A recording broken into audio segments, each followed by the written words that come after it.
நண்பர்கள் எல்லாருக்கும் வணக்கம்.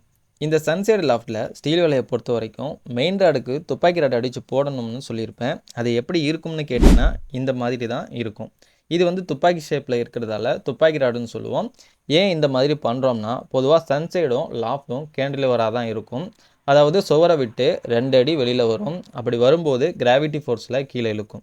ஸோ அந்த ஃபோர்ஸை டேலி பண்ண தான் இந்த மாதிரி கொடுக்குறோம். நிறைய வீடுகளில் சன்சைடு ஃபெயிலியர் அல்லது கிராக் வர்றதுக்கு இதுதான் முக்கிய காரணம். ஏன்னா ராடை வந்து இந்த மாதிரி போடாமல் பிளெயினாக கொடுத்துருப்பாங்க.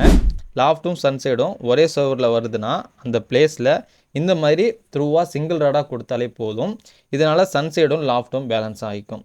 அப்புறம் கவர் பிளாக் பொறுத்த வரைக்கும் நுனியில் இந்த மாதிரி உயரமாக வைக்கணும். ஏன்னா கேண்டிலிவர் போர்ஷன் வரும்போது டாப்பில் தான் ராடு இருக்கணும். லிண்டல் பீம் கிட்ட நார்மலாக வச்சா போதும். அடுத்த வீடியோவில் கான்கிரீட் போடுறதை பற்றி பார்க்கலாம். இந்த சைட் பார்த்தீங்கன்னா ஜெயங்கொண்டம் கோடங்குடியில் லொக்கேட் ஆகிருக்கு. இங்கே நாங்கள் ஆன்சைட் கன்சல்டேஷன் சர்வீஸ் தந்துட்டுருக்கோம். உங்களுக்கும் இந்த மாதிரி ஆன்சைட் கன்சல்டேஷன் அல்லது மொத்த ரேட் பேசிஸில் வீடு கட்டித்தரதுக்கு நம்மளை தொடர்பு கொள்ளுங்கள். அப்புறம் இந்த சைட்டோட அப்டேட்டை தெரிஞ்சுக்கிறதுக்கு நம்ம பேஜை வந்து ஃபாலோ பண்ணி வச்சுக்கோங்க. நன்றி, வணக்கம்.